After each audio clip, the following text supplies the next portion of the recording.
Queremos agradecer como equipo CI a cada uno de ustedes que en este minuto nos acompañan, sea por Zoom, en muchos países de América Latina y también de Estados Unidos. Todos que han querido acompañarnos en este programa del mes ignaciano. Hoy nos acompaña Javier. Javier, un gran amigo ya del CI, del Centro de Espiritualidad de Santiago de Chile. Es un compañero en el camino. Javier, te hemos sentido muy cerca de nosotros en este tiempo y ya vamos más de un año muy cercanos contigo. Javier, gracias. Bienvenido nuevamente entre nosotros y nos alegramos mucho por tu disponibilidad. Faltaría más, es lo mínimo que puedo hacer por el agradecimiento del año pasado y por lo que estamos compartiendo todos en estos momentos en el planeta con el confinamiento. Es un momento de solidaridad planetaria, sin duda. Gracias, Javier. Javier, queremos conversar contigo. Yo voy a direccionar la conversación un rato y después vamos a abrir también para mociones desde el chat. Tú nos interpela mucho con tu libro, el último libro, porque seguro que tú ahora ya tienes otros, al menos en el corazón y en la mente. Pero nos ha interpelado mucho el nombre que ha dado a tu último libro que conocemos, Éxtasis y Éxodo. Esto en San Ignacio. ¿Por qué este nombre? ¿Qué te pasó? ¿Cuál fue la experiencia que hiciste, que viviste y que pusiste este nombre? Bueno, yo creo que la experiencia de todos nosotros está hecha de estos dos factores, ¿no? O sea, yo creo que hay las cosas más importantes que nos han pasado en la vida, nos han atraído y eso nos ha hecho dar un paso adelante, pero al mismo tiempo que en su momento nos han atraído, al mismo tiempo nos han costado muchísimo después a mantener ese recorrido, ¿no? Eso está expresado, yo creo, de la manera más clara en la experiencia que tiene Moisés con la zarza ardiente, ¿no? Cuando ves ese fuego en el medio del desierto, sale de sí mismo, es un éxtasis, eso le llama, y es una experiencia de Dios. Todos tenemos momentos fundantes que cambian nuestra vida, eso es el éxtasis, pero luego hay que recorrerlo paso a paso y con momentos de oscuridad, de dolor, incluso de preguntas si me he equivocado, ¿no? Eso pasa, yo creo, que en el enamoramiento, en la opción de pareja, en la opción de profesional, en la opción por una comunidad religiosa, en las grandes opciones que hacemos en nuestra vida.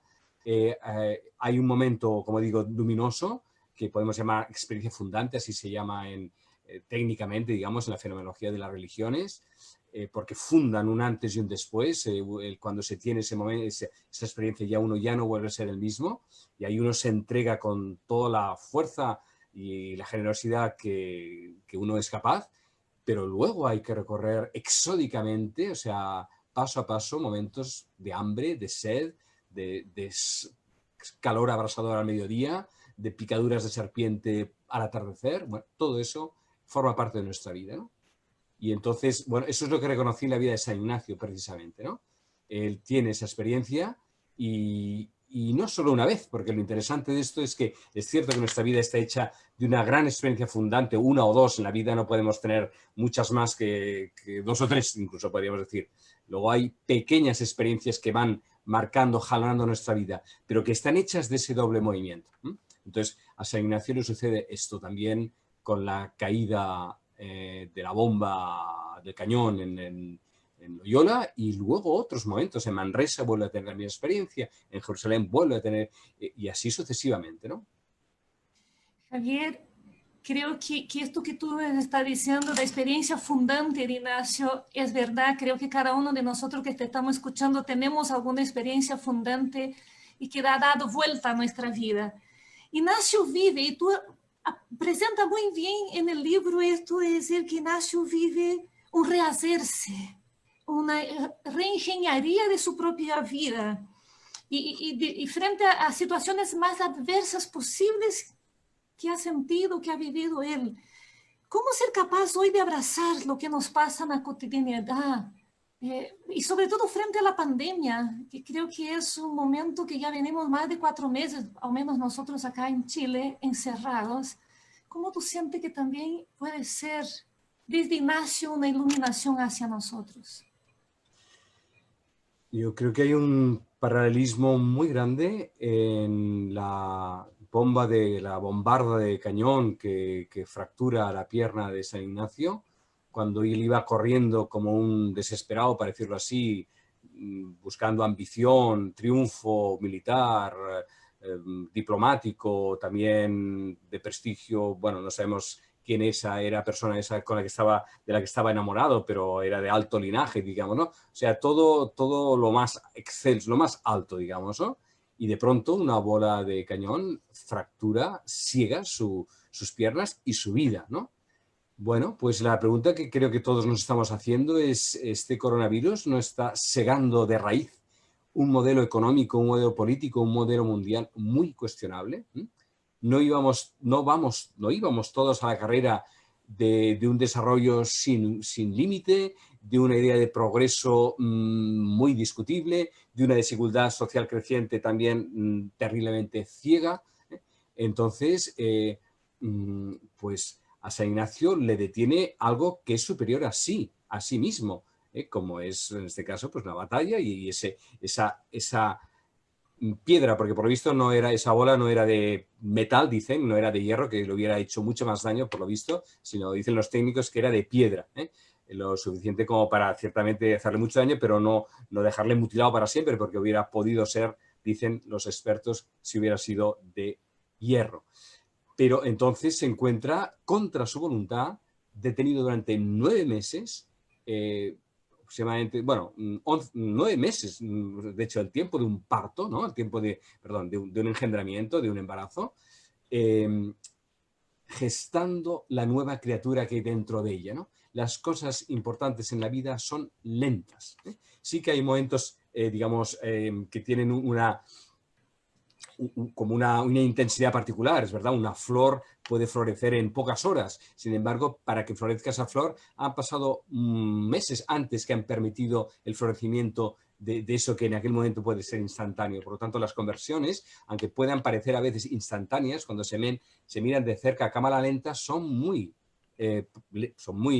digamos, pausadas, digamos, ¿no? Entonces, bueno, yo creo que para que cambie realmente nuestro planeta, no lo vamos a hacer en un mes, en 2 meses o en 3 meses. O sea, la cosa es qué hacemos en este confinamiento. ¿Qué hizo San Ignacio cuando se detuvo? Bueno, al principio se rebeló, lógicamente. Elizabeth Kubler-Ross habla de las 4 fases por las que se pasa en todo duelo, que se puede aplicar a la muerte de alguien querido, que se puede aplicar a la muerte de un proyecto de vida y que se puede aplicar perfectamente a la muerte de un proyecto social, como puede ser lo que se está viviendo ahora. O sea, de repente hay una frustración muy grande porque estamos haciendo un duelo de la vida ordinaria y un duelo además no querido, no es forzado, no lo hemos elegido, ¿no? El gran paso es pasar de un confinamiento obligado, forzado, a un retiro libremente elegido, ¿no? Pero para pasar por ahí, como San Ignacio, primero hay que atravesar la rebelión, después la negación, después la depresión y finalmente la aceptación. Y cuando se produce la aceptación, habría un quinto paso, que es propiamente el de la conversión, que es la transformación. Entonces San Ignacio también pasa por la rebelión, y la prueba de esto es cuando le han hecho una primera cirugía y ha salido mal, entonces le espanta quedarse cojo para siempre, y entonces pide que todavía, de una forma muy sangrienta y con los medios de aquel tiempo, estiren sus piernas, con lo cual significa que hay una radical negación de lo que está sucediendo, digamos, ¿no? Y luego al final, bueno, eso le produce al final, pasa también por una depresión. Pasa por también una cosa interesante, por una distracción. Él desea distraerse de eso, porque es demasiado. También en el momento del confinamiento hay momentos duros que nos distraemos, y hay una parte legítima, evidentemente. Si no nos distrayéramos, nos enloqueceríamos. Claro que hay una parte legítima y necesaria de esa distracción, pero que eso sirva para distendernos y poder mirar y seguir mirando en profundidad lo que esta detención colectiva y personal nos está provocando, como le pasó a él, que comenzó leyendo los libros de caballerías para distraerse y acabó leyendo las vidas de los santos y la vida de Cristo para transformarse. pasar de distraerse a transformarse es la diferencia entre simplemente soportar un confinamiento a abrazarlo y convertirlo en un retiro que provoque en nosotros un paso cualitativo. Y esto es muy importante y eso lo hace muy diferente a San Ignacio, y es que lo estamos viendo colectivamente, lo estamos pasando todos a la vez. Es verdad que en situaciones diferentes, no todo el mundo vive con las mismas posibilidades, no todo el mundo tiene un espacio, hay espacios muy duros, de apartamentos pequeños, a veces a lo mejor 3 generaciones viviendo a la vez y eso no es nada fácil de gestionar, pero si tenemos la sabiduría de darle forma a eso, incluso familiarmente convertirlo en un retiro, podríamos, como San Ignacio, convertir nuestra habitación de convalecientes, nuestra casa confinada, en una cueva donde hacer una transformación personal y colectiva. Javier, tomando esto que estás diciendo, creo que también en el confinamiento van surgiendo muchas problemáticas de relaciones y podríamos ir sumando. En el libro tú hablas algo de las sombras. ¿Cómo poder integrar las sombras, integrar nuestro ego, nuestro yo, para vivir plenamente? Y algo tú Bueno, hablas en el libro muy esto de San Ignacio. bueno, hay que decir algo muy importante. Las sombras son tan difíciles de identificar y de atravesar que no le vienen en Loyola. Las sombras le vienen en Manresa, que es su segundo confinamiento. De hecho, San Ignacio tiene 2 confinamientos, el de Loyola y el de Manresa. Y en el de Loyola empieza a entrar por primera vez en su interior, que es lo suficiente para empezar a escucharse a sí mismo. Pero todavía se idealiza, él todavía no tiene la capacidad de atravesar su propia sombra porque hay demasiado narcisismo en sí mismo como para aceptar que tenga sombra. Y no sabría qué hacer con esa sombra. Es cuando en Manresa tiene más tiempo y ya no está tan asustado, podríamos decir también que el confinamiento sería como la herida de San Ignacio. Cuando hay mucho dolor, no puedes hacer nada más que sostener, como puedas, atravesar ese dolor, que es fundamentalmente físico, o el miedo, la incomodidad. Ese es un primer tiempo de su convalescencia y también, podríamos decir, del confinamiento. Pero si damos un poco de serenidad y como vamos atravesando ese túnel, porque es un largo túnel, en el túnel oscuro las pupilas empiezan a abrirse y eso que parece solo oscuridad tiene forma. Y en esas formas se puede identificar justamente la sombra. La sombra es todo aquello que ocultamos de nosotros mismos. Y también hay una sombra social, efectivamente, en estos momentos se está dando una sombra colectiva.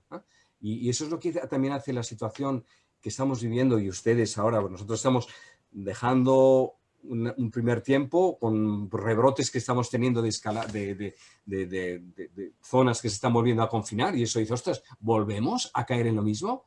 No, la repetición no existe, porque no hay ningún momento que pueda ser igual a otro. En cada momento recogemos la experiencia anterior y podemos dar un paso más. Por lo tanto, el segundo tiempo de confinamiento en Manresa no tiene una mayor profundidad que el primer tiempo en Loyola. El tercer o cuarto mes de confinamiento que están viviendo ustedes no tiene el mismo sabor ni los mismos elementos del primer mes. Eso hay que saberlo mirar de cerca y poderse con mucho amor. Solo podemos acercarnos a nuestra sombra con amor. No podemos maltratarnos, porque además si maltratamos a la sombra se hace más feroz todavía. Es un animal, digamos así, entre comillas, que hay que amaestrar. Es un dragón que hay que saber amaestrar, porque hemos ocultado en él todo aquello que no aceptamos de nosotros mismos. Por lo tanto, hemos de ir poco a poco, porque es una parte de nosotros mismos. No es algo ajeno, es algo que desconocemos de nosotros mismos y por lo tanto lo hemos de amar. Y amándolo y mirándolo poco a poco, ir identificando, poniendo nombre a aquello que nos produce angustia, dolor, ansiedad, inquietud. Y acercándonos, eso lo sentimos una cosa muy importante también en San Ignacio, lo sentimos en el cuerpo. En algún lugar del cuerpo sentimos el miedo, en algún lugar del cuerpo sentimos la ansiedad, en algún lugar del cuerpo, además esto también se somatiza y se puede convertir en dolor de cabeza, en dolor de algún miembro, O sea, todo esto son como diferentes manifestaciones corporales de algo que el psiquismo camufla, pero que el cuerpo es muy sabio y es más, el cuerpo es muy inocente, ¿eh? Y refleja inmediatamente. Entonces, a través del cuerpo podemos llegar a lo que la mente, mucho más compleja, no identifica. Entonces, este contacto con acogiendo lo que estamos sintiendo nos va revelando otra capa que está oculta y otra capa y otra capa, y eso va haciendo que nuestra casa esté habitada en lugar de ser un lugar con buhardillas inhóspitas donde tenemos partes de nosotros mismos que no sabemos nombrar. La sombra aparece siempre de una forma inquietante, pero porque no tiene otro modo de aparecer, ¿no? Si podemos abrazarla, podemos calmar el niño que está llorando tras esa sombra y poder poner nombre a eso que estamos viendo. Es lo que hizo San Ignacio, ¿eh? Y San Ignacio no lo pasó muy mal. Sabemos perfectamente que en el segundo tiempo en Manresa estuvo a punto de suicidarse, ¿eh? Con lo cual no es ninguna broma. La sombra es muy feroz. Si ustedes han visto la película filipina sobre San Ignacio, que es una película, algunos lo hemos visto, no sé si la han pasado en el CEI o en otros sitios, ¿no? En el CIE. Bueno, pues ahí expresa muy bien el combate que tiene con su otro ego, ¿no? Hasta que al final lo reconoce. Y cuando lo reconoce deja de tener poder sobre él, ¿no? Pero mientras no lo reconocemos tampoco sabemos contra qué estamos luchando, ¿no? San Ignacio atraviesa su sombra cuando se rinde. Y rendirse no es claudicar, ¿eh? Cuando claudicamos, tiramos la toalla y nos escapamos. Y entonces decíamos, nos evadimos, ¿no? La rendición no es una claudicación ni una evasión. La claudicación es una total entrega a aquello que estamos viviendo porque dejamos que nos atraviese, ¿eh? Lo que unas cosas pasan, otras cosas nos pasan, otras cosas nos traspasan y otras cosas nos depasan, digamos, ¿no? Entonces, poder identificar todo este recorrido es toda la mirada de introspección que San Ignacio, 500 años antes a la psicología actual, tiene la capacidad de descodificar. Esa es una de las grandes aportaciones de la espiritualidad ignaciana y de la introspección que hace Ignacio tanto en Loyola como en Manresa.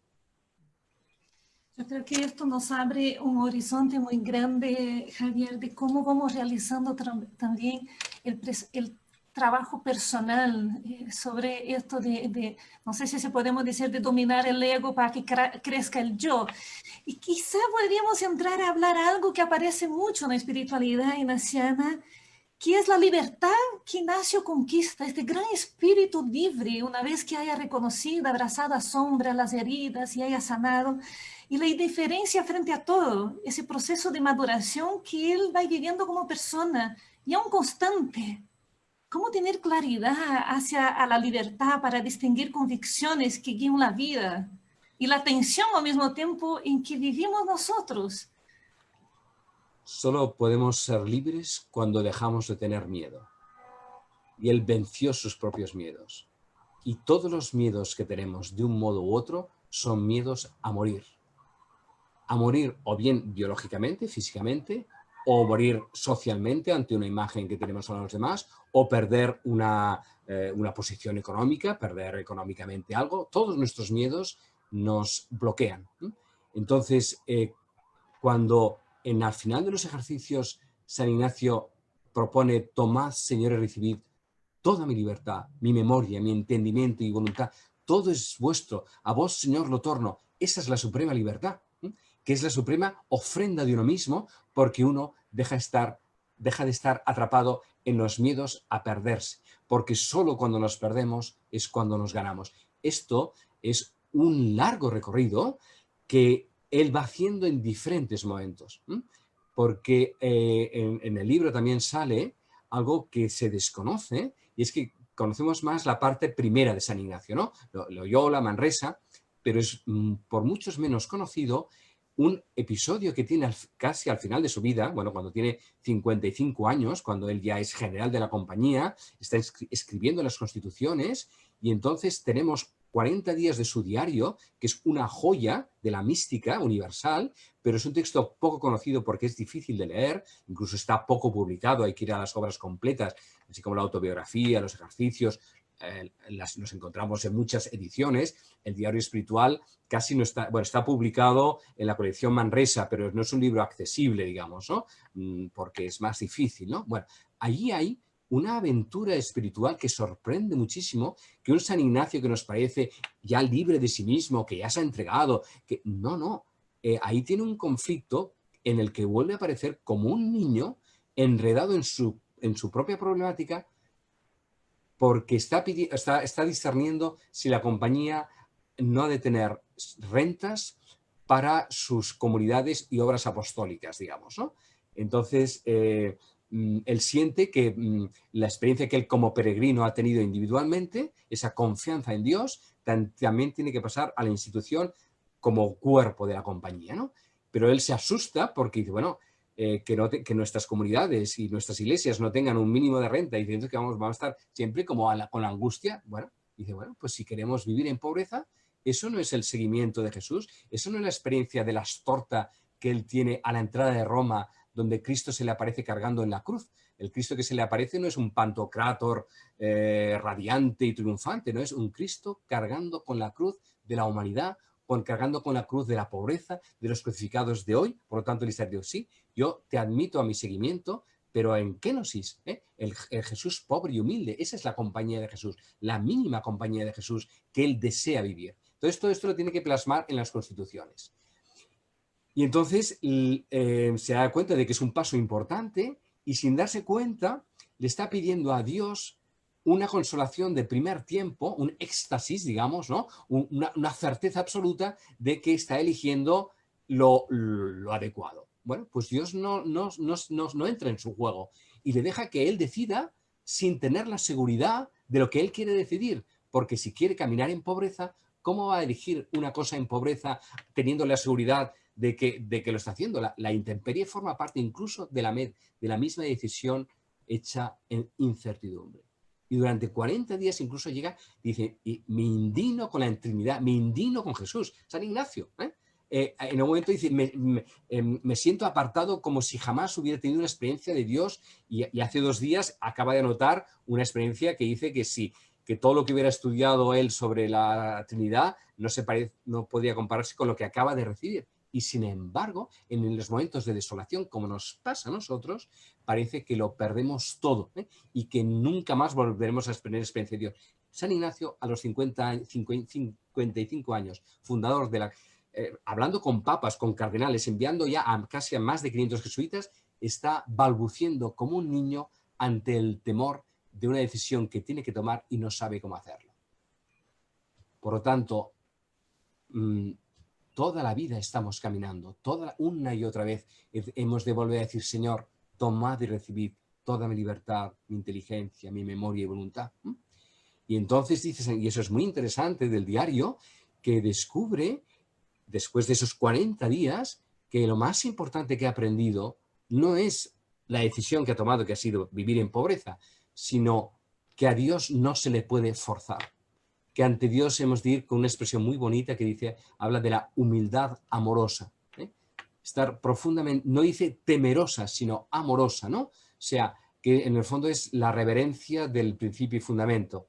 Hemos sido creados para alabar, hacer reverencia y servir a Dios nuestro Señor, ¿no? Esta reverencia es ese profundo respeto para no forzar las cosas, para dejar que Dios nos vaya acompañando, y en ese acompañamiento entonces vamos descubriendo por esa actitud reverencial cómo Él camina con nosotros. Porque cuando lo forzamos, entonces nosotros mismos nos apartamos de la experiencia de Dios que estamos teniendo en ese momento, porque no hay ningún momento en que no podamos tener experiencia de Dios.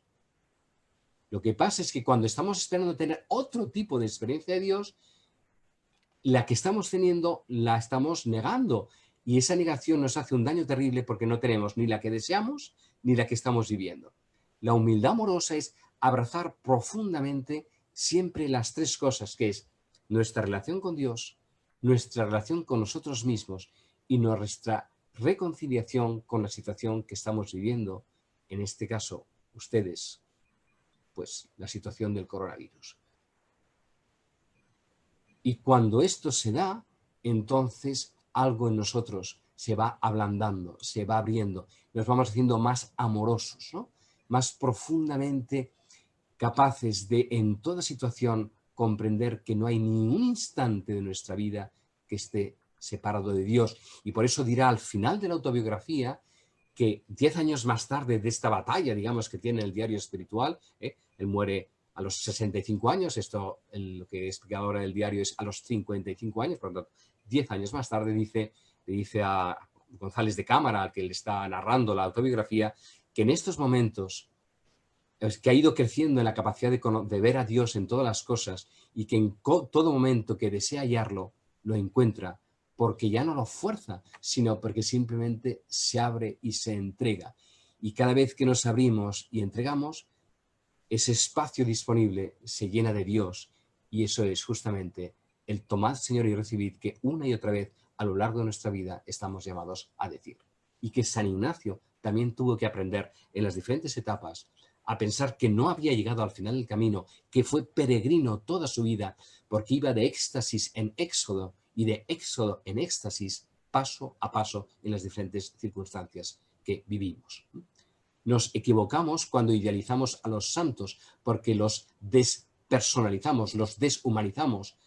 Fueron de carne y hueso igual que nosotros, atravesaron las mismas dificultades, bueno, las suyas, como nosotros tenemos las nuestras. La diferencia, bueno, no hay ninguna diferencia, o sea, simplemente que ellos no claudicaron, fueron pasando experiencia tras experiencia y aprendiendo de esa experiencia. O sea, yo creo que lo específico también de la espiritualidad ignaciana es el aprendizaje continuo de lo que estamos viviendo. Y entonces Dios se va agrandando y nuestra capacidad de abrazar la realidad también se va agrandando. Yo creo que abre muchas interrogantes, Javier, pero esta experiencia de Dios, esto que tú hablas de que Ignacio es capaz de abrirse, esta libertad interior que tiene de encontrar a Dios en todo. Hay muchos que se preguntan, pero ¿dónde está Dios en este minuto? ¿Por qué no lo puedo sentir? ¿Tú podrías dar un tips en esto? En eso que creemos que no estamos sintiendo, estamos sintiendo a Dios bajo ese modo. O sea, no hay ni un instante de lo que vivimos que esté separado de Él. Pero mientras nos resistimos, o sea, el querer que sea otra cosa, en la no aceptación de lo que vivimos es lo que nos separa, no lo que vivimos, sino cómo lo vivimos. Continuamente hay una posibilidad de estar... Perdón, voy a hacer un momento. Por favor. No, es que estoy buscando... Perdón. Esto es para hacer un símbolo. Hay dos grandes posiciones ante la vida. Esta es una posición, el vaso así. Es decir, el ser humano es un cuenco, ¿no? Una concavidad. Pero nuestra concavidad, que es un vacío, puede estar como una ventosa hacia abajo, y entonces nuestro vacío enganchado a tierra nos impide nuestra propia aferramiento a lo que pensamos que ha de ser, nos imanta y nos deja vacíos. A entregarse, convertirse es lentamente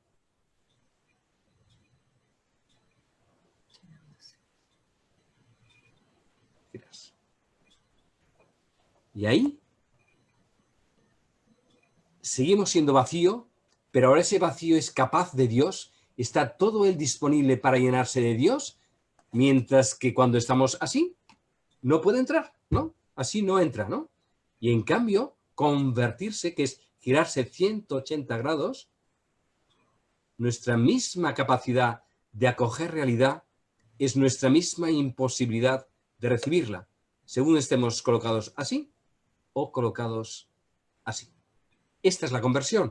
Este es el giro de 180 grados que dice Jesús cuando dice: conviértanse porque el reino de Dios ya está entre ustedes. no esperen más, porque ya ha llegado. Ábranse, ¿no? Y toda la... ¿Cómo abrirse en momentos duros como es el confinamiento? Es, a ver, no quiero banalizar, ¿eh? No quiero banalizar ninguna situación, porque vivimos cosas muy serias, ¿eh? Pero las estamos viviendo. Mientras las resistimos, las dejamos vivir y entonces nos estamos alejando a la vez de Dios, de la realidad y de nosotros mismos, a la vez. Y cuando decimos que sí, a la vez nos acercamos a Dios, a la realidad y a nosotros mismos en el acto mismo de lo que estamos viviendo. O sea, Dios no está en otro allá que en la profundidad de aquí. Pero para que se abra esa profundidad de aquí, hemos de abrazar el aquí. Y ese abrazo solo podemos hacerlo nosotros. Esa es la increíble irrepetibilidad de nuestra existencia. Es lo que nos hace únicos e intransferibles, que es otra de las grandes nociones de la espiritualidad ignaciana, ¿no?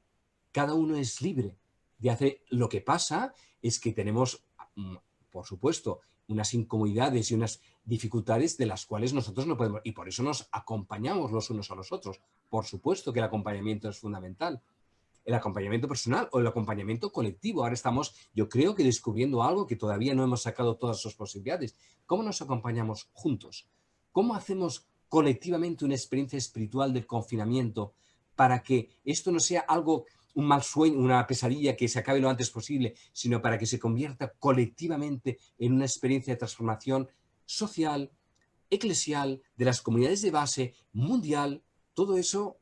todo eso es un gran reto. Yo creo que todavía estamos, tanto en Latinoamérica como en Europa. En Europa estamos saliendo, pero por lo que dicen, probablemente en octubre vamos a entrar de nuevo bastante probablemente. De hecho, ya hay alguna población que vuelve a estar confinada, ¿no?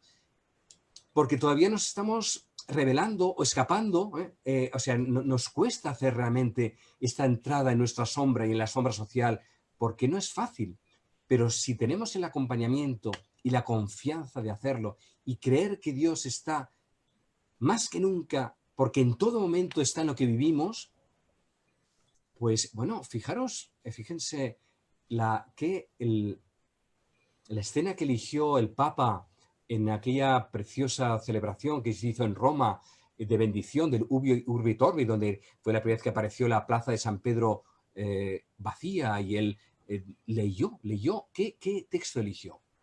El de la tempestad, ¿no? En medio de la tempestad, los discípulos están ahí perdidos y asustadísimos en medio del lago, y Jesús no está fuera de la barca, está en la barca.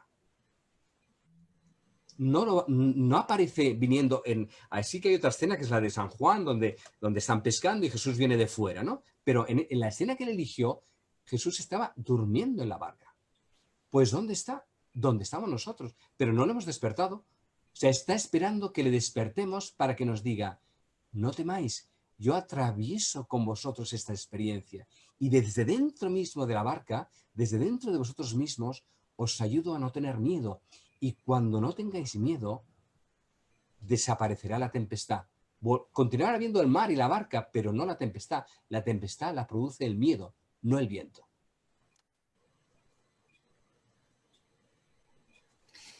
Javier nos está dejando para un retiro ya.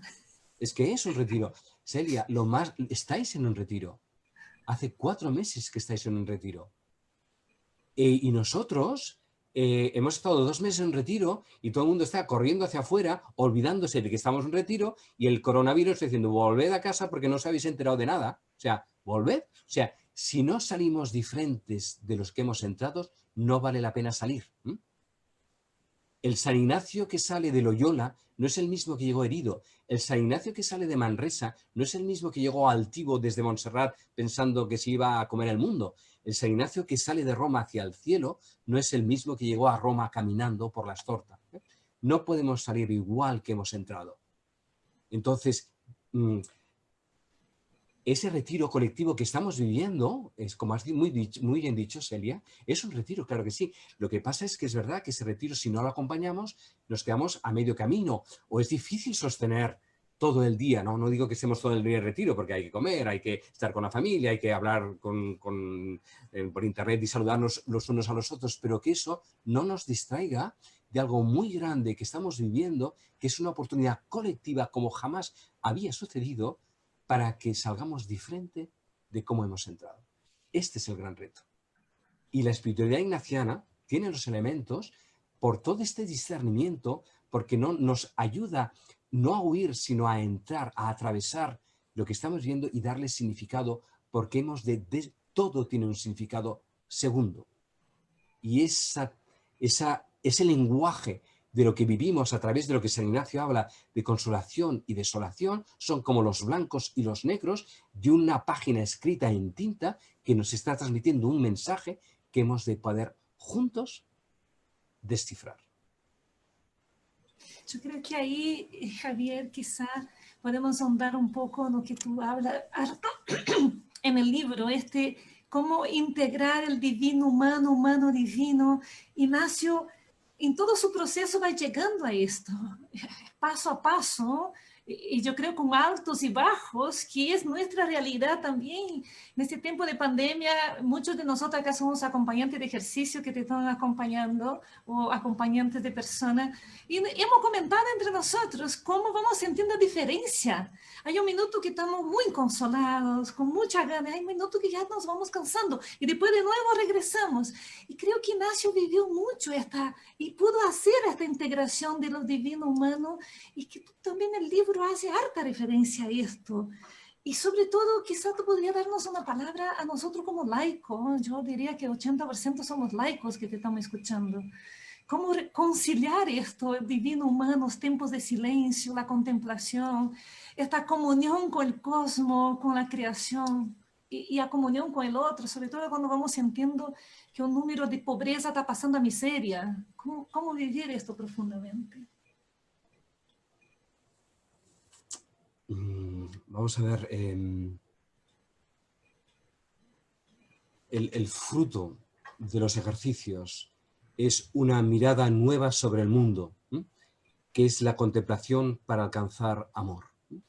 Y entonces podemos decir que toda la pedagogía de los ejercicios está en que contemplando las páginas de los evangelios, que es una interpretación de la realidad desde Dios, por eso cuando leemos los evangelios decimos palabra de Dios, ¿no?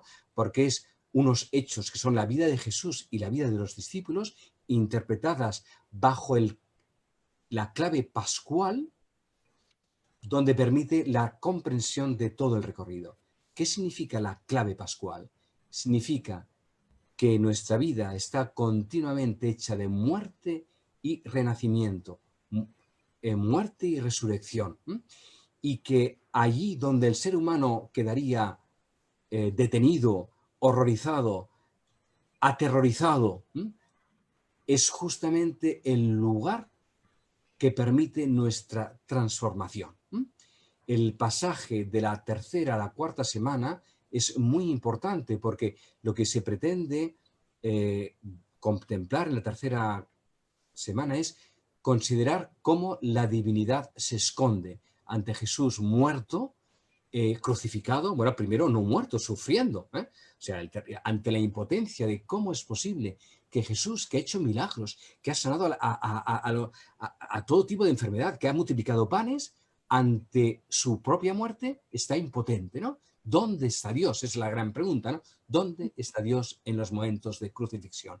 ¿Dónde está Dios en los momentos de estas muertes o esta aparente, digamos, bueno, aparente y evidente situación social en la que estamos viviendo? La divinidad se esconde. ¿Por qué no somos salvados de eso? Porque lo hemos de atravesar. Porque atravesar eso nos dará un conocimiento que no tenemos si no somos capaces de confiar que a través de esa experiencia somos llevados a un lugar nuevo. Y ese lugar nuevo es el Cristo resucitado con sus llagas, porque Jesús resucitado, para decirles que es Él, les enseña esas llagas que por el lado de acá, antes de la resurrección, son insoportables, insostenibles, porque nos produce demasiada angustia y demasiado dolor, son las que atravesándolas se convierten en un nuevo modo de conocimiento personal y colectivo de lo que estamos llamados a ser. Y todo eso que se ha contemplado en Jesús, hasta la ascensión, Jesús, los evangelios terminan con la ascensión y dicen, bien, todo lo que han aprendido junto a mí, ahora vívanlo desde mí y miren la realidad como yo he aprendido a mirarla. Porque al final de los ejercicios ya no miramos a Jesús, miramos al mundo, que es la contemplación para alcanzar amor, pero miramos al mundo desde Jesús, desde el interior de Jesús. Porque si miramos a Jesús, volvemos a separarlo y a esperar que Él nos resuelva lo que Él ya ha resuelto en su vida y espera que sea resuelto en nosotros. Creer de verdad que nosotros somos el lugar de Dios, como Jesús fue el lugar de Dios mientras Jesús vivía, y que ahora nosotros somos el lugar de Jesús porque nosotros somos alter Christus, viviendo hoy en nuestro mundo para transparentar la mirada de la realidad como Jesús hizo. Y esa es la mirada que estamos teniendo. La contemplación para alcanzar amor es la mirada de Dios en el mundo, que está hecha de ritmo pascual, de muerte y resurrección en todo momento. Si solo miramos la muerte, nos coge una angustia terrible, pero es que toda muerte tiene vocación de resurrección. Esa es la mirada profundamente cristiana. No hay muerte que no contenga un nacimiento bajo otra forma, porque lo que nace no es lo mismo que está muriendo. Para eso hay que desprenderse, porque si solo estamos pendientes de los que vamos a perder, no vamos a soportar que eso muera. Solo dejando que eso pase por la oscuridad, que es la pérdida de eso que conocemos, en el acto de entregarnos se produce la caída de nuestra simiente que se convierte en germinación para el ritmo pascual, es el ritmo de la vida sabia, de la vida cristiana, aplicable sobre todo, bueno, en todos los momentos, pero más en esta situación donde solo experimentamos la muerte. Pero es que la muerte, lo que llamamos muerte, es la pérdida de una imagen que conocemos para otra cosa que todavía no ha nacido, y ese espacio entre lo que perdemos y lo que todavía no ha nacido se llena de una única cosa, que es confianza. Confianza absoluta de que todo lo que vivimos está sostenido en las manos de Dios, que es la confianza que tiene Jesús, que pasa del grito de la muerte a decir, Padre, en tus manos encomiendo en el Espíritu. Y entonces alienta, da esa exhalación de la muerte de Jesús, es la que se convierte en la resurrección, en la exhalación del Espíritu. El mismo Espíritu que Jesús exhala en el momento de morir es el mismo Espíritu que reciben los apóstoles en forma de resurrección tras la Pascua. Creer de verdad que ese es el ritmo por el que atravesamos, y en estos momentos, por lo tanto, es dejar con mucha atención, no dejarse llevar por las emociones son muy volátiles, ¿eh? Las emociones son tan intensas como efímeras. No podemos basar nuestra vida espiritual en la emoción. La emoción es muy cambiable, como es la condición atmosférica. Pasan unas horas de niebla y nos parece que vamos a estar siempre en niebla. Y la montaña está allí, ¿no? Y de pronto la nube se retira y aparece el sol y nada se ha movido. Pero si nos dejamos arrastrar por la emoción, entonces fracasamos totalmente, ¿no? La espiritualidad no es emotividad. Esa es la gran diferencia, ¿no? La espiritualidad nos sitúa en un lugar más alto y más profundo que nuestras alternancias emotivas. Y eso lo podemos sostener porque esa mirada pascual no absolutiza la oscuridad de eso que nos asusta, que es lo que llamamos muerte, la pérdida de lo que conocemos. Entonces, perdona tu pregunta, Celia, yo creo que es fundamental, pero eso ya lo hacen, seguro que lo hacen ustedes, ¿no?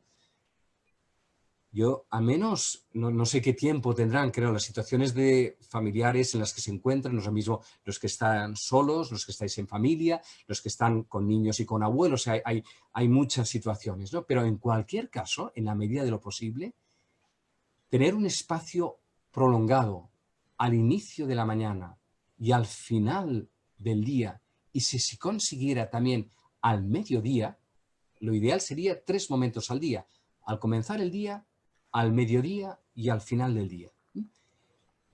Quizás dando más tiempo a uno de los 3 momentos, porque depende de la situación familiar, depende de lo que hay que cocinar, depende del horario con quienes convivamos, ¿no?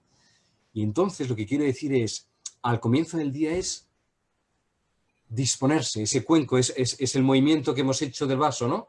Es abrirse a acoger lo que a lo largo del día va a suceder. Al mediodía es detenerse para escuchar lo que ha sucedido y lo que puede disponer de mí para que la tarde no sea la repetición de la mañana, sino que disponga en nosotros una mayor atención y ternura. Y al final del día, hacer ofrenda de lo vivido, sedimentar lo comprendido, qué palabras han sido verdaderas, qué palabras han sido innecesarias, tanto las palabras que he recibido como las palabras que he proferido, qué información me ayuda, qué información me intoxica, qué distracción me serena, qué distracción me excita o me agita, ¿no? Todo eso, esa mirada continua de lo que estamos viviendo, es como ir también amasando la jornada para prepararla y ponerlo en el horno del Señor y eso lo convierta en pan y vino, lo convierta en Eucaristía. Nuestra vida es nuestra Eucaristía. Igual que nosotros nos alimentamos de Él se alimenta de nosotros. Y la Eucaristía es un movimiento de las dos partes. En el tomar, Señor, recibir, estamos dando nuestro cuerpo y nuestra sangre como Él lo está dando en la Eucaristía con nosotros. Y Él se alimenta de nuestra vida tal como nosotros nos alimentamos de la suya. Esa es nuestra Eucaristía al final de la jornada. Toma, Señor, recibe el pan de hoy para ti y para el mundo en el que vivimos, para esa sabiduría necesaria y esa generosidad que hará falta cuando salgamos del confinamiento, para que nuestra interpretación que hacemos de los acontecimientos no se deje llevar por el miedo y por la angustia, sino por esa confianza sabia que nos permita reinventar nuestras relaciones, nos permita reinventar la sociedad de un modo verdadero y realmente alternativo, ¿no?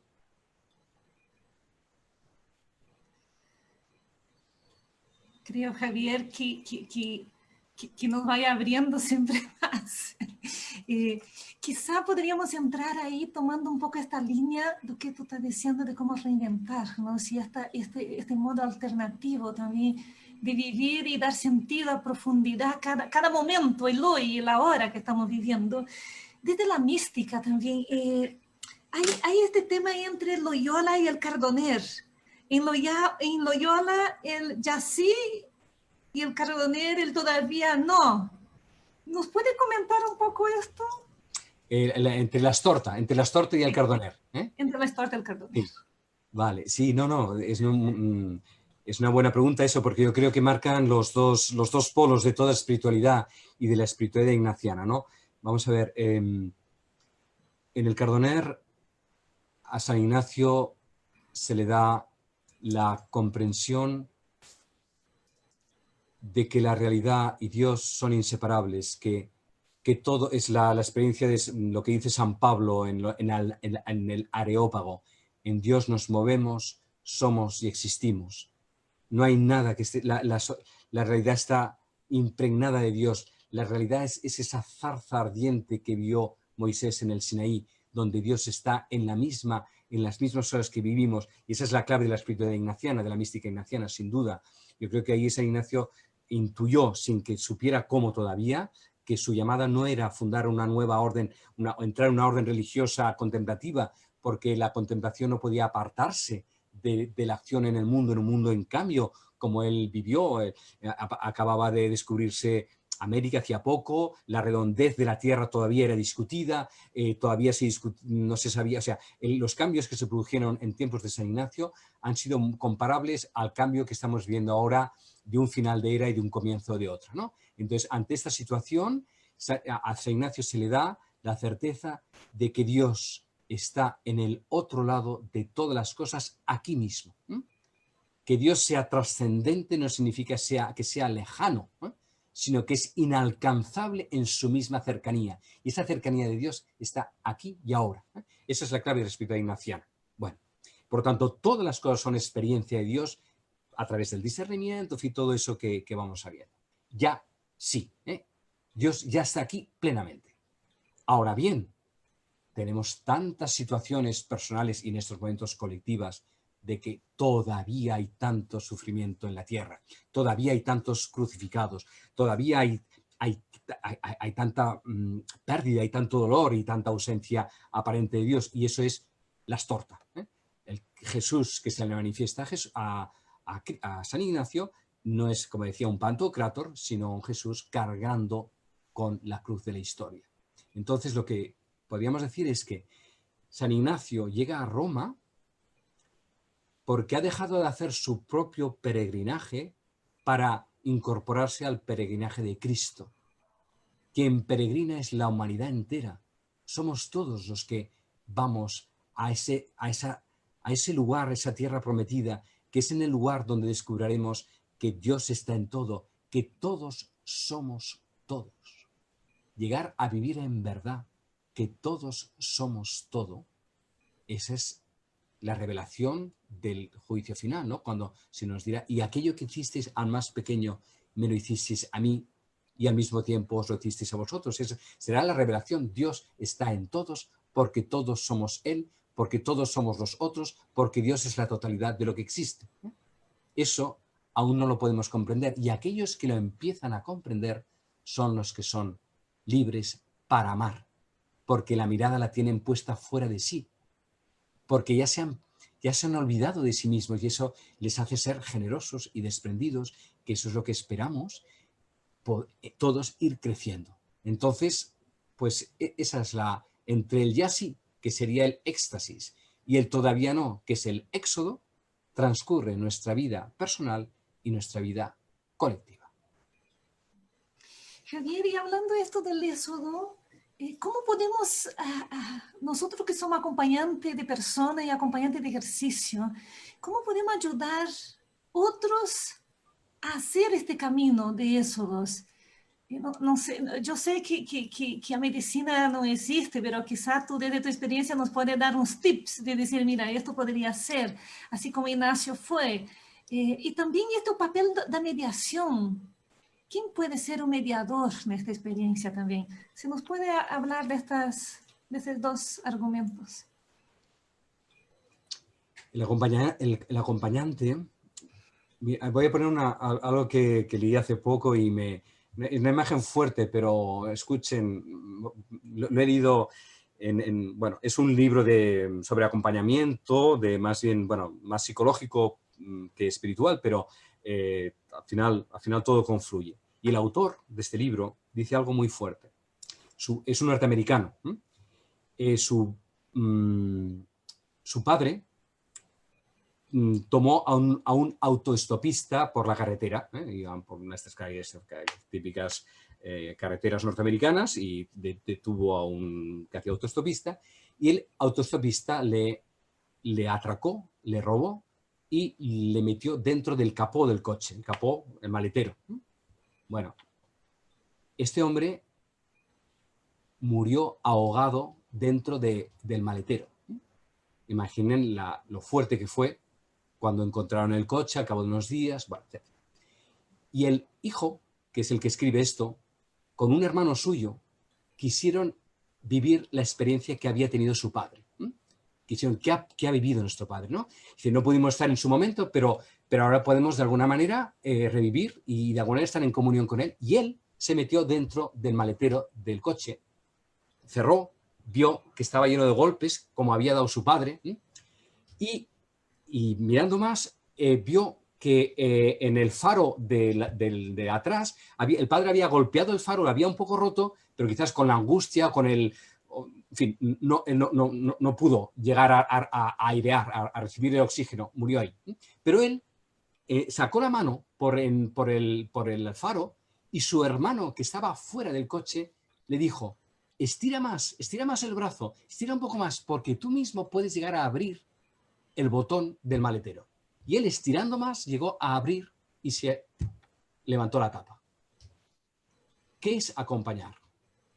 Acompañar no es sustituir al que está dentro de la situación que la está viviendo él. Él no se tiene que meter en el maletero, sino que desde fuera ve lo que uno desde dentro no ve y le dice, estira un poco más el brazo, puedes, estira, y le dice el lugar donde tiene que apretar, el texto del Evangelio que tiene que leer o la llaga que tiene que saber mirar.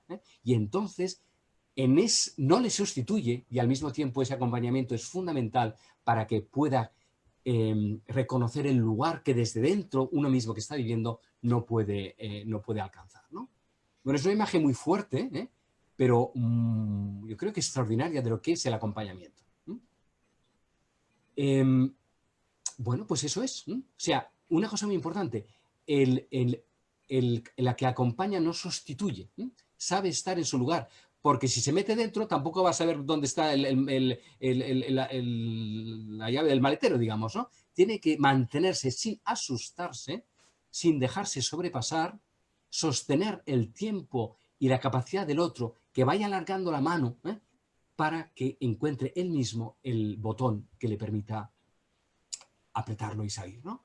Entonces, en el acompañamiento es muy importante que no haya miedo de lo que el otro está viviendo, sino que uno tenga la capacidad de sostener eso, de no precipitarlo, de no negarlo, de darle toda la fuerza, o sea, ni sublimarlo, ni rebajarlo, ¿no?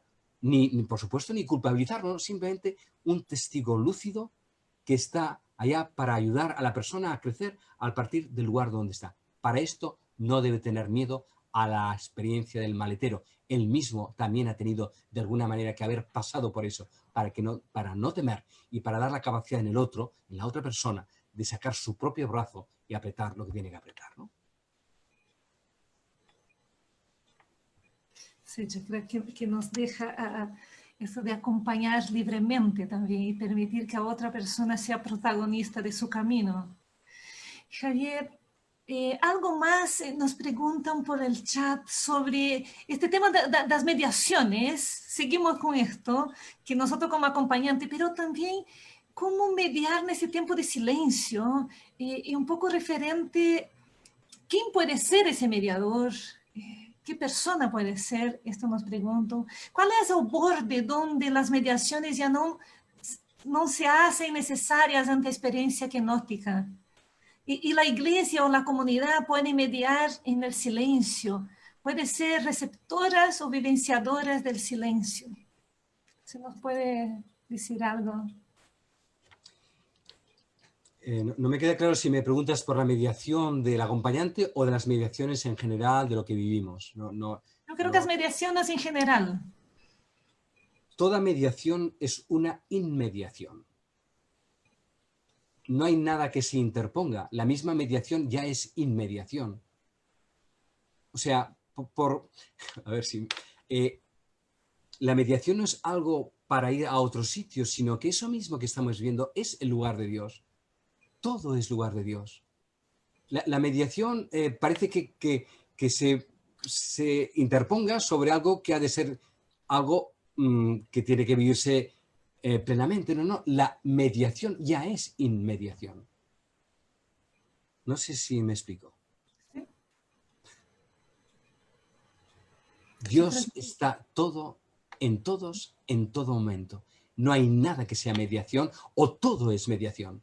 O sea, justamente la experiencia de San Ignacio, de hallar a Dios en todas las cosas, es que todas las cosas y todas las situaciones son el lugar de Dios. ¿Por qué la mediación para hacer la inmediación? Pero la inmediación es la misma, es lo mismo que lo está mediando, es el lugar de Dios. No es otra cosa. Ahí hay dualidad todavía. Poder llegar a vivir cada momento y cada situación como la totalidad, que en estos momentos cada uno de nosotros está viviendo la totalidad de lo que puede vivir. ¿Qué le falta a este momento? En estos momentos, ¿qué le falta a este momento?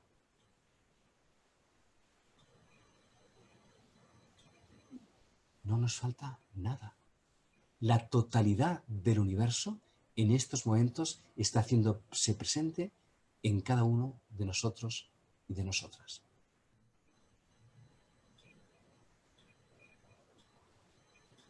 Si esto fuéramos capaces de sostenerlo todo el resto del día, todo el resto de la semana, todo el resto de nuestras vidas, ya estaríamos en el lugar de Jesús, que es que el reino de los cielos está en medio de ustedes. Nada nos separa de Dios. ¿Qué nos separa en estos momentos a ustedes de mí y a mí de ustedes? No nos separa nada. Tenemos una mediación que es los medios de comunicación que nos están haciendo un buen servicio. Al señor Google y YouTube y todo y el Zoom, que podemos agradecer inmensamente. Están haciendo una mediación. Y gracias a esa mediación estamos teniendo una experiencia inmediata de Dios, de nosotros mismos y de los unos con los otros.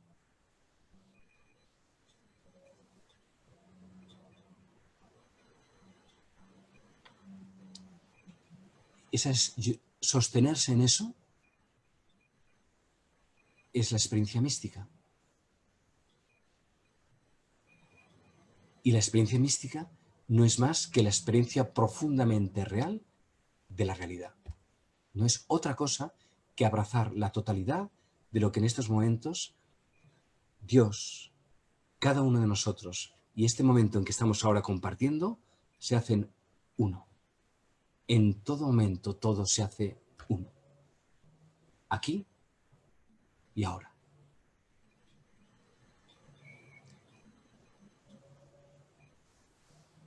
Si cuando comemos podemos comer así, si cuando hablamos entre nosotros podemos hablar así, si cuando nos acompañamos el uno al otro en un marco de ejercicios o en un marco de conversación o lo que fuere, si cuando escuchamos las noticias que nos llegan podemos escuchar así y que todas las noticias que generalmente son alarmistas, catastrofistas, podemos detenerlas y ver los datos que se nos dan y darnos cuenta que los datos nos los dan interpretados y nos los dan ya con miedo y podemos sacar el trigo y dejar la paja, es decir, ¿qué datos nos están dando? ¿Hay conflicto social? Claro que hay conflicto, siempre ha habido conflicto social, lo que pasa es que ahora se está haciendo mucho más de manifiesto, bueno, ustedes empezaron a vivirlo ya en octubre, digamos, ¿no? Y ahora está como por un lado más mudo y por otro lado más abierto y luego nos asustamos con lo que va a venir cuando de aquí salgamos, digamos, ¿no?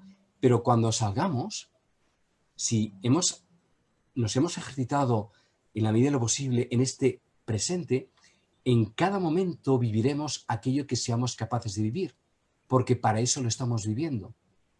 El gran terrible, la gran trampa del miedo es la anticipación, porque cuando nos anticipamos a algo, fíjate que la mayoría de nuestros miedos son anticipatorios. El 100% de nuestros miedos son anticipación, porque estamos proyectando sobre el futuro algo que todavía no ha sucedido, que cuando sucederá de un modo diferente del como nos lo imaginamos, porque la vida tiene su propio registro y lo que suceda no será como lo que sucedamos, y además, si en aquel momento estamos en el presente, tendremos toda la fuerza de la presencia para hacer frente a esa situación, cosa que mientras la estamos anticipando, es irreal, todavía no estamos allá. Estamos desgastando la energía del presente que no vivimos hacia un futuro que tampoco vivimos para que cuando llega tampoco será como nos hemos imaginado. Qué pérdida de energía más increíble, digamos, ¿no? Por eso Jesús dirá, miren los lirios del campo, miren los pájaros del cielo, viven el aquí y el ahora, cuando hay sol, reciben el sol, cuando hay lluvia, reciben la lluvia, no se anticipan, están plenamente presentes en aquello que están viviendo. Y esa es su fuerza, la fuerza de la presencia en el presente.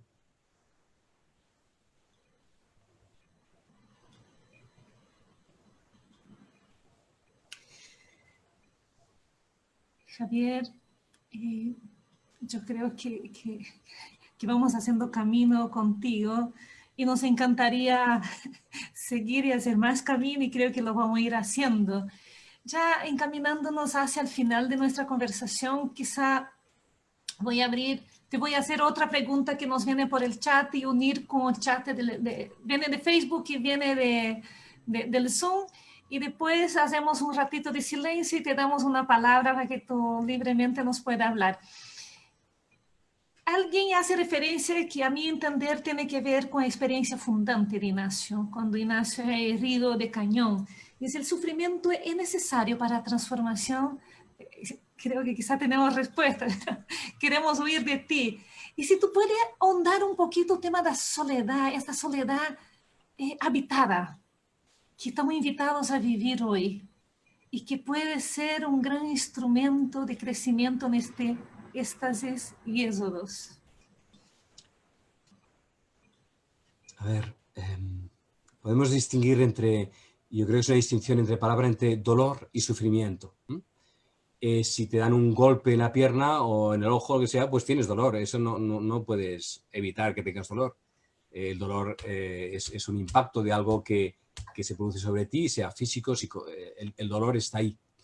El problema es el sufrimiento, que es un dolor añadido. Es la interpretación que hacemos del dolor. Y eso es lo que produce el sufrimiento, que es lo más difícil. Lo que nos hace sufrir no es lo que nos duele, es ese plus que añadimos al dolor que tenemos, que es la interpretación que estamos haciendo del dolor. Eso es el sufrimiento. Entonces, el sufrimiento es un signo de una resistencia que estamos poniendo al dolor. O sea, lo más bonito del camino espiritual es que todo es un signo a interpretar. También el sufrimiento es un aviso, un malestar que nos está diciendo, hey, observa esto, que esto no se puede, nos está diciendo algo de una forma molesta para que atendamos algo que está esperando ser atendido. Siempre, de un modo u otro, todo sufrimiento es una forma de resistencia. Pero no nos culpabilicemos por la resistencia, porque entonces todavía añadimos un tercer sufrimiento. Tenemos el dolor, tenemos el sufrimiento de ese dolor y todavía tenemos la culpabilidad de que tenemos... No. Con mucho cariño, con muchísimo amor por nosotros, pues sí, allí hay una resistencia que me hace que no sea capaz de abrazar ese dolor. Pues vamos a ver qué resistencia hay ahí. ¿Soy capaz de hacerlo solo? Bendito sea. Necesito un acompañante que me ayude a identificar de dónde procede esa resistencia que viene de un lugar que normalmente no sabemos ver porque estamos demasiado implicados como en el maletero de ese coche. Entonces, bueno, pues ahí... Pero lo más bonito es que todos tenemos las claves de nosotros mismos. Porque todo lo que vivimos, ¿quién lo vive sino nosotros? Está en nosotros. Por lo tanto, si eso...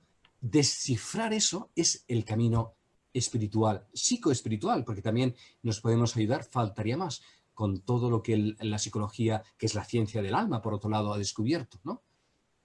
A veces hay que tener una mirada más psicológica, hay que ver si ese sufrimiento es más de orden psicológico o si es más de orden espiritual. Hay que saber, y ahí el acompañante ha de poder saber lo que él puede acompañar, lo que puede ayudar, o dicen, mira, esto es un territorio que me parece que no me pertenece a mí, eso hay que hacerlo con un especialista y vamos ampliando, porque hay algo muy importante. Solo podemos ir a los demás, a Dios y a la realidad, que a través de nosotros mismos.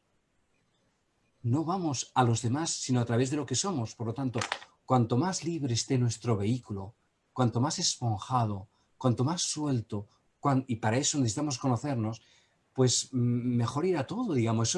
Eso no es narcisismo ni egocentramiento. Eso es lo básico, amaros a Dios, amar a los demás como vosotros mismos, porque si no os amáis a vosotros mismos, ¿qué vais a dar a los demás si no tenéis ideas de lo que sois? Y si no tenéis ni idea de lo que sois, ¿cómo vais a tener idea de lo que es los demás? Si el otro, si tampoco te conoces a ti.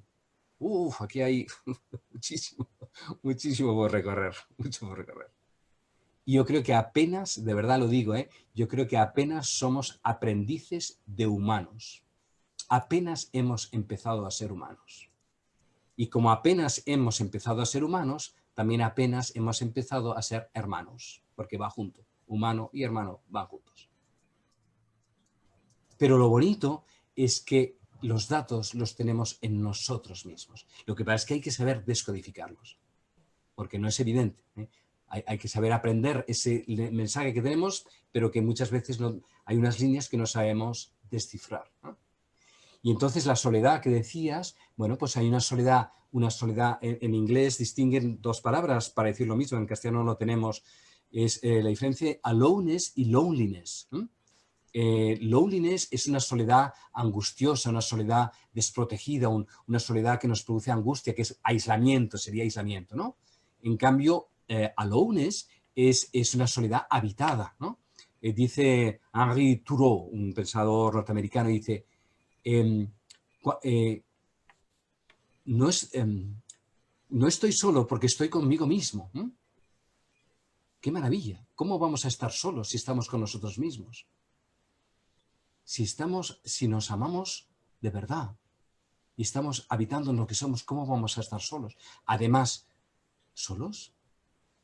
Si está siempre Él en nosotros y con nosotros, y los demás no están bien, tenemos llamadas, tenemos fotografías, sabemos que cuentan con nosotros, tenemos una reunión al cabo de unas horas o al cabo de unos días, nos están esperando, nadie está solo. Bueno, y los que están solos también forman parte del tejido social, también forma parte del aire que respiramos, del mismo sol que nos llega, de las mismas plantas, del mismo... O sea, la soledad es también a veces una idea mental que tenemos muy terrible porque nos aísla de algo que no estamos nunca solos, no podríamos vivir, nuestro cuerpo se desintegraría. Todo está siempre interrelacionado con todos, estamos interrelacionados con todos. No hay soledad. La soledad angustiosa es, desgraciadamente, una prisión de la mente, digamos, ¿no? Sanar eso, qué importante es eso. Para los que se encuentren solos en el confinamiento, ¿no? No estamos nunca solos. Él está en nosotros, nosotros estamos en Él y todos estamos en todos en todo momento.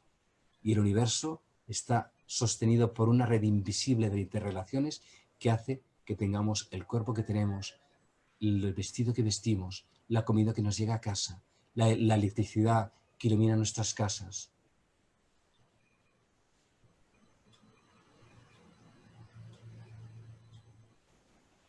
Gracias, Javier.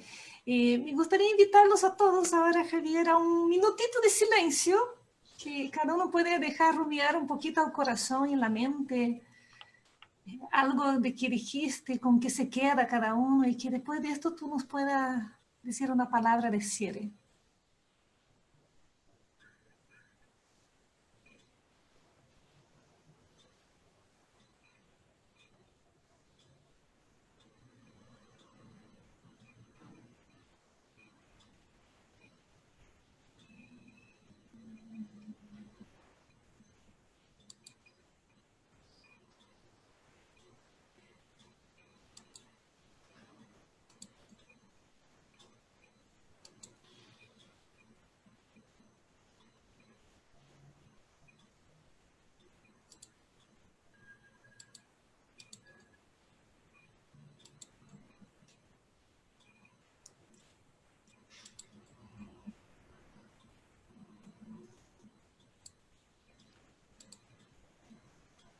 Señor, bendícenos a todos. Nos estás bendiciendo en todo momento, pero más cuando atravesamos el lago en la noche, en la tempestad. Tú no estás durmiendo en la barca. Estás guiando el timón. Eres la misma barca, eres el mar, eres el viento y eres cada uno de nosotros. Estás atravesando esta prueba con nosotros. Y nosotros no son solo las 100 personas que ahora podemos estar interconectadas, sino que es todo el país de Chile, todos los demás países latinoamericanos, todo el planeta Tierra conspirando por una humanidad más humana, más consciente, más solidaria. Señor, revélate en el corazón de lo que vivimos, revélate en el rostro del otro, revélate en todo lo que a lo largo del día vamos viviendo, porque tú lo vives con nosotros. Nosotros somos la Eucaristía, que damos vida al mundo, porque tú nos das vida en nosotros, para que nosotros seamos esa vida que ahora vive en el mundo. Danos el don de estar presentes en cada momento, plenamente presentes, para abrazar sin temor y atravesar lo que la prueba del coronavirus está produciendo hoy en el planeta. Que crezcamos, que los mismos que hemos entrado no seamos los mismos que hemos salido, porque algo en nosotros importante ha sucedido, como sucedió en Ignacio, en Loyola, en Manresa, en Roma.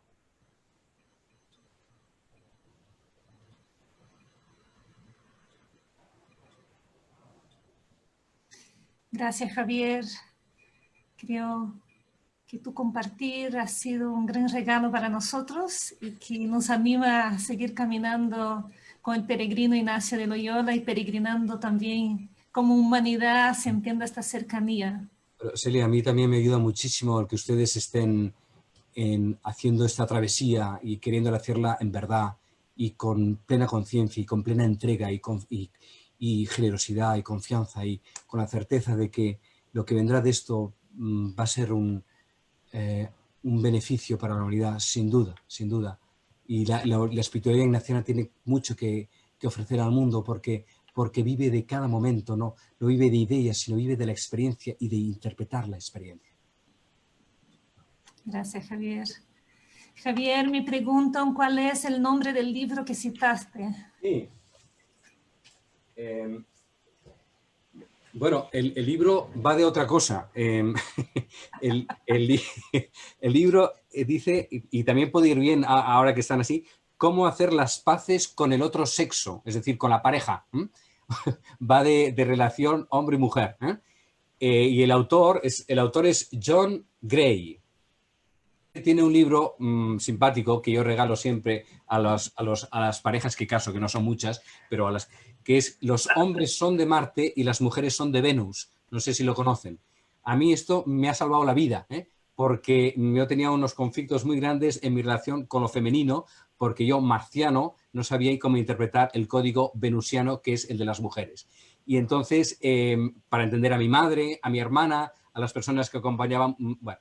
Y entonces este primer libro, que no está mal tampoco, que le recomiendo si tienen dificultades de comprensión entre géneros, bueno, y este es el segundo libro más maduro y que empieza de esta manera tan fuerte como he explicado.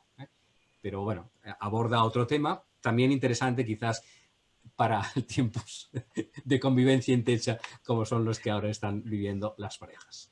Una buena indicación, Javier. Javier, muchas gracias.